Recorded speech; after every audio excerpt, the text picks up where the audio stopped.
Japan is dealing with the aftermath of a massive tsunami today. The official number killed is now 375, and that is a figure, sadly, which is even optimistic estimates suggest will rise dramatically. The huge wave was caused by the biggest earthquake in the country's history. Japan has now asked the UN to send rescue teams to help deal with the disaster. Another earthquake has also hit central Japan in the past hours, although there are no reports of damage from the latest aftershock. An emergency situation, meantime, has been declared at the Fukushima nuclear plant in the northeast of the country after it was damaged.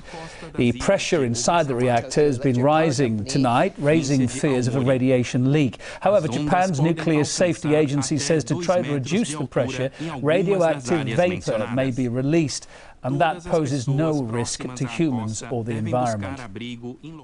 Well, just after the quake hit, we had a chance to speak to an eyewitness who was in the capital, Tokyo. I was working at home and suddenly felt slight shocks. I didn't know what to do, sit at home or leave. At that moment, I saw a message on the screen of my TV. It said that in 20 seconds there would be an earthquake. I jumped up and left. It was shaking. I heard a crack. Posts and fences were cracking. I live in a private district of the city. There weren't many people, just elderly ones with cats and young parents with children. Yesterday, my neighbor's daughter had left for Miyagi, where the quake happened. We tried to call her, but mobile connection was lost. Although the epicenter was far away from Tokyo, I felt like I was in a ship while it rocked. It seemed like everything around me would crash. It was happening all day. Every time I returned home, it started again.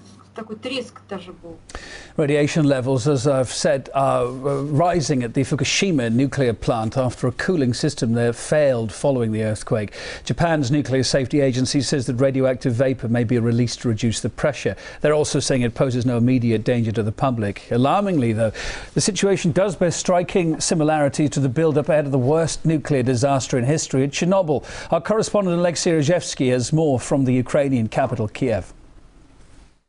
They initially may seem as very similar incidents, but in reality they are pretty much different. First of all, because what is now happening in Japan is indeed an aftermath of a natural disaster, the earthquake. What happened in Chernobyl a quarter of a century ago was 100% handmade, man-made disaster, and this is of course the essential difference. The other difference is the fact that the reactor in Japan is 100 times more powerful than the one in Chernobyl, and in fact the the two power plants in the Fukushima region produced the world's biggest joint amount of energy, and this means of course that this reactor, which is under threat now, is far more powerful than the one in the fourth block of the Chernobyl nuclear power station, which exploded 25 years ago. Also, one of the differences is that the security system in Japan at the power station is promising that should any nuclear incident occur at the station, a certain dome will cover the nuclear power station, preventing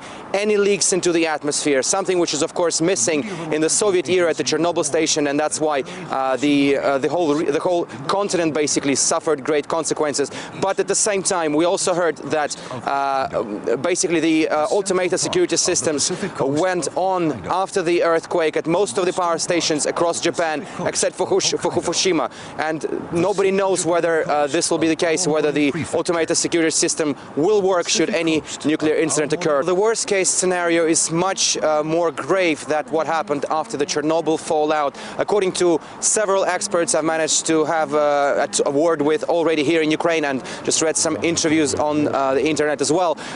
Basically because, as I've mentioned earlier, the power station in Japan is far more powerful than the one in Chernobyl. This could lead to a serious contamination, to a serious emission of radiation should any accident, should any explosion happen at the Fukushima nuclear power station. This, according to some experts from the Russian Academy of Sciences, mean that the whole of the Russian Far East, some part of China, and to a large extent the Korean Peninsula may be affected by the possible radiation emission from this reactor in Japan. So far as we've heard, the government is saying that the situation is under control, and also we've heard assurances from the American scientists who are saying that right now the wind is blowing westward inward from Japan. So should any accident happen, then all of the radioactive material would probably find itself in the middle of Pacific, not in the Russian mainland or China or Korea or anywhere else. But indeed, the wind can change any minute, and obviously, if something happens at the station, this could be far 10 times more serious than what happened after Chernobyl.